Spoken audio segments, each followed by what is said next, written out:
बिस्मिल्लाहिर्रहमानिर्रहीम। अस्सलामुअलैकुम दोस्तों, बहुत ही अहम वीडियो आज मैं आपके लिए लेके आया हूँ। इस वीडियो में आपको मिलेंगे FIA के पेपर की तैयारी के लिए और दूसरे कॉम्पिटिटिव एग्ज़ाम की तैयारी के लिए बहुत ही प्यारे टिप्स एंड ट्रिक्स। जी हाँ, हमारा आज का टॉपिक है रेशो। सबसे पहले रेशो की इम्पोर्टेंस जान लेते हैं। ये बेसिक है ऑफ अर्थमेटिक की और ये हेल्प करती है टाइम एंड वर्क्स के जो क्वेश्चंस पेपर में आते हैं उसको सॉल्व के लिए हेल्प करती है। ये हेल्प करती है स्पीड एंड डिस्टेंस के जो सवाल आते हैं उनको हल करने में, और ये एजेस के MCQs जो आते हैं, पार्टनरशिप वगैरह के जो इम्तहान में जो सवालात पूछे जा सकते हैं, इन तमाम क्वेश्चन को हल करने के लिए रेशो पर कमांड होना बहुत ज़रूरी है। जो दोस्त पेपर्स की तैयारी करना चाहते हैं और कोई एकेडमी भी ज्वाइन नहीं कर सकते, सिर्फ इस चैनल को सब्सक्राइब कर लें, आपकी तैयारी हम करवाएंगे। इस वीडियो में आपको सबसे पहले कंसेप्ट सिखाएंगे, फिर शॉर्ट ट्रिक्स और उसके बाद डिफरेंट मेथड्स के जरिए पास्ट पेपर के MCQs हल करेंगे। तो डियर व्यूअर्स, सबसे पहले हम शुरू करते हैं कंसेप्ट से। अगर आपका कंसेप्ट क्लियर है तो फिर घबराने की और परेशान होने की ज़रूरत नहीं। आए दोस्तों, रेशो को समझने के लिए इस पेंसिल का कंपैरिजन करते हैं। आप मुझे बताएं ये कितनी बड़ी है, कितनी छोटी है, कितनी भारी है, कितनी हल्की है। क्या आप बता पाएंगे? बिल्कुल नहीं कर पाएंगे, क्योंकि आप अकेली चीज़ को नहीं बता सकते, उसका कंपैरिजन नहीं कर सकते कि ये कितनी बड़ी है, कितनी छोटी है, वगैरह वगैरह। तो यहाँ पे हमने दो पेंसिल और ले ली हैं। अगर अब मैं आपसे वही सवाल पूछूं कि कौन सी पेंसिल बड़ी है, छोटी है, तो आप फ़ौरन बताएंगे कि सर ये पेंसिल जो पहले नंबर पे वो बड़ी है, जो दरमियान में है वो मीडियम है और नीचे वाली स्मॉल है। हमें इससे क्या पता चला? हमें पता चला कि कंपैरिजन के लिए दो या दो से ज़्यादा चीज़ों की ज़रूरत होती है। इसमें एक और चीज़ का ख्याल रखना कि जिनका कंपैरिजन हो रहा है वो चीज़ें हमेशा सेम कैटेगरी की होनी चाहिए। मसलन टाइम का कंपैरिजन टाइम से, टेम्परेचर का टेम्परेचर से, और लेंथ का कंपैरिजन हम हमेशा लेंथ से ही करेंगे। मीन के कंपैरिजन करने के लिए यूनिट का सेम होना बहुत ज़रूरी है। स्पीड का कंपैरिजन हमेशा स्पीड से ही होगा, हाइट का हाइट से, कलर का कलर से, वेट का वेट से, करेंसी का करेंसी से, लेंथ का लेंथ से। कि आप हाइट का कंपैरिजन कर रहे हैं उसमें भी आपको एक वैल्यू फुट में दी हुई है और 1 सेंटीमीटर में, तो आपको प्रॉब्लम होगी। तो हमेशा आप सेंटीमीटर की वैल्यू है तो दूसरी को भी सेंटीमीटर में कन्वर्ट कर लें, अगर फुट की वैल्यू है तो दूसरी को भी फुट में कर लें। रेशो के कंसेप्ट को तो हमने सीख लिया, अब हमने सीखना है प्रोपोर्शन क्या है। दो चीज़ों के कंपैरिजन को रेशो कहते हैं और दो रेशोज़ के कंपैरिजन को प्रोपोर्शन कहेंगे। तो बात ख़त्म हुई? नहीं जी, अभी बात ख़त्म नहीं हुई, अभी तो बात शुरू हुई है। तो आए हम इनके सॉल्यूशन की तरफ चलते हैं। तो आज के सबसे पहले क्वेश्चन में हम बेसिक क्वेश्चन से स्टार्ट करेंगे। अगर इस तरह के बेसिक क्वेश्चन आपको आ जाते हैं तो फिर आप क्या करेंगे? क्वेश्चन है इफ़ A/B बराबर है 6:7 के, देन B/C बराबर है 8:9 के, then A, B and C क्या होगा? इस तरह के क्वेश्चंस को हल करने के लिए पहला तरीका आपको बताते हैं। A और B और C का एक साथ रेशो निकालना है। पहले हमको A और B का रेशो दिया है वो लिख लिया, फिर B और C का लिख लिया। इसमें हम सबसे पहले 6 को 8 से मल्टीप्लाई करेंगे, फिर 8 को 7 से और फिर 7 को 9 से मल्टीप्लाई करेंगे। तो 6 × 8 48, 8 × 7 56, 7 9 63। ये पहले आसान मेथड से रेशो निकल आई। अब हम इसी क्वेश्चन का दूसरा तरीका देख लेते हैं, दूसरे तरीके से कैसे निकालना है। वही A/B और C एक साथ निकालना है। A की वैल्यू A के नीचे लिख दी, B की B के नीचे, C की C के नीचे। आपको नज़र आ रहा होगा A की सेकंड रो में जगह खाली है और C की फर्स्ट में, तो इनको हमने खाली नहीं छोड़ना, साथ वाली रो से साथ वाली वैल्यू लेके इनमें ऐड कर देनी है। तो सेम पिछले मेथड की तरह इनको मल्टीप्लाई करेंगे और सेम वही रेशो आ जाएगी। अब हम आते हैं असल चीज़ की तरफ। हमारा टारगेट है कॉम्पिटिटिव एग्ज़ाम में पूछे जाने वाले सवालात। तो कॉम्पिटिटिव एग्ज़ाम में इस तरह के सवालात पूछे जाते हैं। Question the ratio of ages of Ahmad and Babar की रेशो है जी 3 and 4। 4 years ago this ratio was 5:7। What is the present ages of Ahmad and Babar? इस क्वेश्चन को हम पहले आपको मैथ के ट्रेडिशनल लॉन्ग प्रोसेस के ज़रिए सॉल्व करके दिखाएंगे और देन हम अपने ट्रिक से हल करेंगे। इस तरीके में हम रेशो के साथ एज को x से सपोज करते हैं। पहले हमने अहमद की रेशो के साथ x लगा के एज सपोज कर ली, फिर बाबर की लिख ली। क्वेश्चन में लिखा हुआ है 4 years ago, ये लिख लेते हैं। इसमें एक ध्यान देने वाली बात है, इस क्वेश्चन में वाज लगा हुआ है। वाज का मतलब है पास्ट की बात हो रही है, उसको हम नफ़ी करेंगे, माइनस करेंगे। अगर विल की बात होगी, फ्यूचर की बात होगी, तो उसको हम जमा करेंगे। तो चलें जी, हम क्योंकि वाज लगा हुआ है इस क्वेश्चन में, अहमद और बाबर की एज में से ये 4 years को नेगेटिव कर लेते हैं, माइनस कर लेते हैं।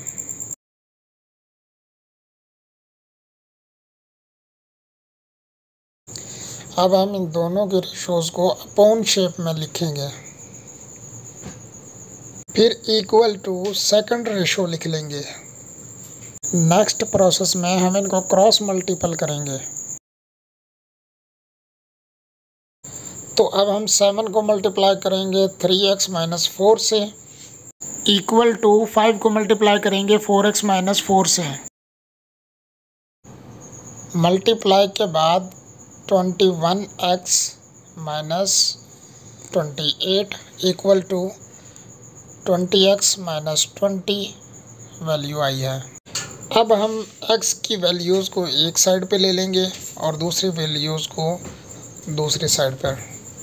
ये तो आप सबको पता होगा कि इक्वल टू के दूसरी जानब जाके जमा माइनस हो जाता है, माइनस जमा हो जाता है। 1x - 20x, 1x बचा और 28 से -28 बच गया।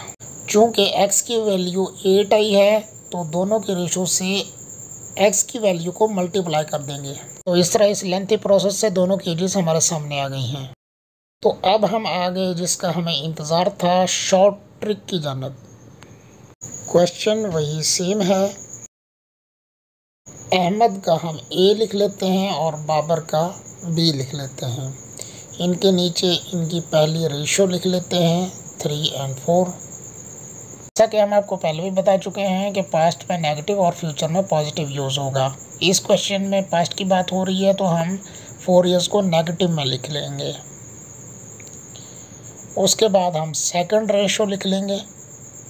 पहले स्टेप पे आप ये -4 वाली वैल्यू को भूल जाएं। इस ट्रिक में सेकंड रेशो की राइट वैल्यू को फर्स्ट रेशो की लेफ़्ट वैल्यू से मल्टीप्लाई करेंगे, देन सेकंड लेफ़्ट और फर्स्ट राइट रेशो को मल्टीप्लाई करेंगे। फर्स्ट में 7 3 21 और सेकंड में 5 4 20। इनको नेगेटिव किया तो बचा 1, ये एक साइड पे लिख लिया। देन सेम तरीके से मल्टीप्लाई -4 वाली वैल्यू जो 4 years वाली वैल्यू से करना है, लेकिन इसमें माइनस कोई मायने नहीं रखती। 7 4 28 एंड 5 4 28, 8 भी साइड पे लिख ली। लें जी, इस शॉर्ट ट्रिक ने अपना काम कर दिया। हमारे पास 1 यूनिट की वैल्यू आ चुकी है और यही हमें चाहिए थी। इसमें ख्याल रखने की एक बात है कि जो भी वैल्यू मल्टीप्लाई के बाद आती है, हमेशा बड़ी वैल्यू को छोटी वैल्यू से माइनस करना है। अब हम 8 को फर्स्ट रेशो यानी कि 3 और 4 से मल्टीप्लाई करेंगे तो अहमद और बाबर की एज हमारे सामने आ जाएंगी। अहमद की 24 और बाबर की 32। अब हम इस सेम ट्रिक को सेकंड क्वेश्चन में इंसर्ट करके देखते हैं भला कितनी इफ़ेक्टिव है। सेकंड क्वेश्चन है जी, इमरान एंड वसीम की एज 11-13 की रेशो। 3 साल पहले यही रेशो 5-6 की थी। अब वो जी इमरान की प्रेजेंट एज पूछ रहे हैं। सेम पिछले वाली ट्रिक से इमरान को I से ले लेंगे, वसीम को W से, और नीचे इनकी रेशो पुट करेंगे 11-13।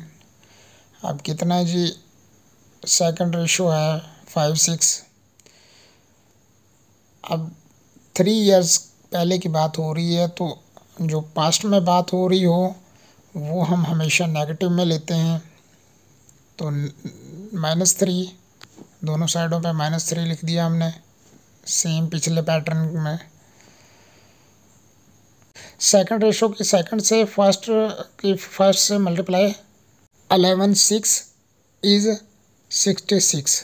जो रेशोज़ बच गई हैं उनको मल्टीप्लाई किया तो 65 -1 वन साइड पे लिख दिया। अब 3 ईयर्स थे तो सेम तरीके से 6 को 3 से, 6 3 18 और 5 3 15, ये 3 बचा, 3 भी साइड पे लिख दिया हमने और 1 यूनिट हमारे पास 3 आ गया। अब यूनिट की वैल्यू को हम इमरान के रेशो से मल्टीप्लाई करेंगे तो रिप्लाई मिल जाएगा। तो ये 33 ईयर्स इमरान की एज है। वसीम की एज उन्होंने पूछी नहीं है जो 39 बनी है। आपको पता है कॉम्पिटिटिव एग्ज़ाम में टाइम कम दिया जाता है, एजेस के इस टाइप के क्वेश्चन के लिए ये बेस्ट ट्रिक है, कम वक्त में अपना पूरा काम करेगी। ये आज की आपकी एक्सरसाइज है, आपका होमवर्क है। इसी ट्रिक में आपने ये वैल्यू इंसर्ट करके इसका आंसर निकालना है और इसका आंसर आपने कमेंट में ज़रूर रिप्लाई करना है। ऑप्शन में दे देता हूँ 40, 45, 50 और 55। आपको ट्रिक अच्छी लगी तो सब्सक्राइब और लाइक मेरा हक बनता है। अब हम आ गए हैं अपनी सेकंड ट्रिक पे, इंशाल्लाह ये भी आपको बहुत पसंद आएगी। इस क्वेश्चन को देख लेते हैं वो क्या पूछ रहा है। वो पूछ रहा है जी, हसन और एजाज ने उर्दू के सब्जेक्ट में 3-4 के रेशो में नंबर हासिल किए हैं। तो उसके बाद इस रेशो के बाद 9 नंबर और ऐड कर दिए गए हैं उनके नंबर्स में, फिर न्यू रेशो बन गई है 4-5 की। तो एजाज के नंबर बताने, एजाज के कितने नंबर हैं हासिल करदा। कुछ चीज़ें सेम पिछली ट्रिक वाली हैं। इसमें हसन को हम एच से लिख लेते हैं, एजाज को ई से। नीचे उनकी वैल्यू जो रेशो है वो पुट कर दी है हमने, सेकंड रेशो पुट कर दिया है।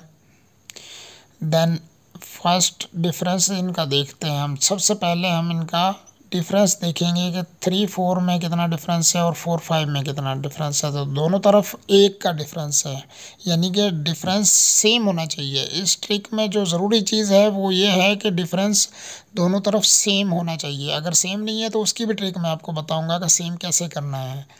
ये डिफरेंस हमेशा इंक्रीजिंग नंबर, इंक्रीजिंग अमाउंट वगैरह के बराबर होती है। मसलन इसमें इंक्रीजिंग नंबर्स 9 है तो 1 बराबर हुआ 9 के, 1 यूनिट 9 है। तो हम 9 को 4 से यानी एजाज की रेशो से हम मल्टीप्लाई करेंगे तो आपको इस क्वेश्चन का आंसर मिल जाएगा एक शॉर्ट ट्रिक से, वो भी क्विकली। 9 4 मल्टीप्लाई किया तो 36 आएगा। तो ऑप्शन बी राइट आंसर है 36। क्योंकि आजकल ज़्यादातर स्टूडेंट FIA के पेपर की तैयारी कर रहे हैं और FIA की तैयारी के लिए क्लीन बुक का ज़्यादा यूज़ हो रहा है। तो हमने इस ट्रिक को आजमाने के लिए क्लीन बुक से रेशो का एक क्वेश्चन हल किया है ताकि हम पता लगा सकें कि ये ट्रिक कितनी इफ़ेक्टिव है। तो ये क्वेश्चन नंबर 10 है, उधर आप जाके अपनी क्लीन बुक में ये देख भी सकते हैं इस क्वेश्चन को, और इसका सलूशन इस ट्रिक की मदद से हम करने जा रहे हैं। क्वेश्चन है जी, रानी और सोहेल की सैलरी 2-3 की रेशो से है, 4000 इंक्रीज़ हो रही है। उसके बाद न्यू रेशो 57 की बन रही है। सोहेल की सैलरी पूछ रहे हैं जी। सलूशन में सेम ट्रिक, हम रानी लिख लेते हैं, सोहेल लिख लिया, इनके नीचे उनकी रेशो लिखेंगे। तो फर्स्ट रेशो है 2-3 लिख लिया, सेकंड रेशो है 40 और 57। सबसे पहले हमने डिफरेंस निकालना है। तो डिफरेंस निकाला तो एक साइड पे 54 है, एक साइड पे 38 है, सेम नहीं है। ट्रिक के लिए तो हमें सेम चाहिए। ये भी अच्छा हुआ, वरना बहुत सारे दोस्तों ने कहना था ट्रिक काम नहीं कर रही। इसका सलूशन भी हम आपको बता देते हैं, कोई मुश्किल काम नहीं है। पहले हम ऊपर वाली रेशो से नीचे वाली रेशो का डिफरेंस चेक कर रहे थे। अब हमने दोनों रेशोज़, जो नीचे वाली रेशोज़ हैं और ऊपर वाली हैं, उनका डिफरेंस चेक करना है। ऊपर की डिफरेंस जो है वो है 1 डिफरेंस है, नीचे वाली में 17 डिफरेंस है। तो इनको आपस में मल्टीप्लाई कर देना है। मल्टीप्लाई करते हुए ये आपने ख्याल रखना है कि नीचे वाला डिफरेंस को फर्स्ट रेशो से मल्टीप्लाई करना है और ऊपर वाले डिफरेंस को नीचे वाले रेशो से मल्टीप्लाई करना है।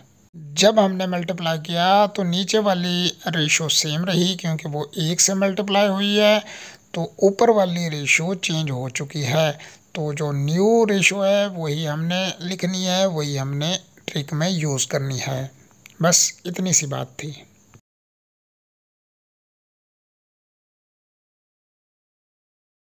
लिखने के बाद हमने इसमें अपना ट्रिक पुट कर देना है।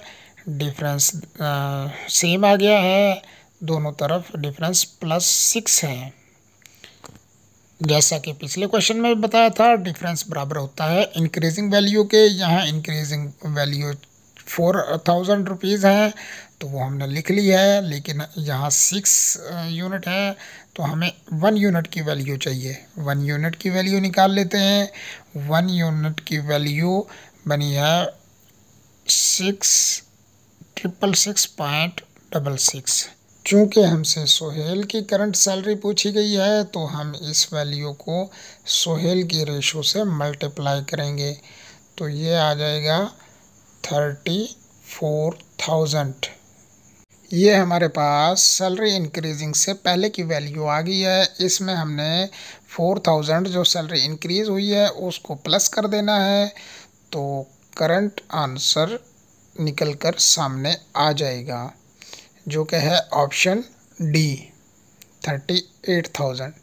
कलीम बुक वालों ने ये क्वेश्चन रवायती मेथड के ज़रिए किया हुआ है, जो कि एक लेंथी प्रोसेस है। एमसीक्यूज़ पेपर में इतना टाइम नहीं मिलता, तो आप हमारी ट्रिक यूज़ करेंगे इस तरह के क्वेश्चंस में तो इंशाल्लाह जल्द आपको सलूशन मिल जाएगा। यकीन करें, आप दोस्तों के लिए बहुत मसरूफ़ लाइफ में से टाइम निकाल कर आता हूँ। लाइक और सब्सक्राइब ज़रूर करें ताकि हौसला अफजाई हो और आप दोस्तों के लिए और मज़ीद न्यू अच्छी ट्रिक्स लेकर आऊँ। कमेंट्स में ज़्यादातर स्टूडेंट्स FIA के सिलेबस के मुताबिक वीडियोस बनाने का कह रहे हैं, इसलिए हम FIA के सिलेबस के मुताबिक नेक्स्ट वीडियो वर्ड प्रॉब्लम्स के टॉपिक पर लेकर आ रहे हैं इंशाल्लाह, जिसमें आप नंबर्स प्रॉब्लम्स के लिए ट्रिक, टाइम प्रॉब्लम्स के लिए, मनी प्रॉब्लम्स के लिए, डिस्टेंस एंड स्पीड प्रॉब्लम्स और एज प्रॉब्लम्स के लिए शॉर्ट ट्रिक्स देखेंगे। मैं आपकी कामयाबी के लिए दुआगो हूँ। इसी के साथ मुझे इजाज़त दीजिए। अल्लाह हाफिज़।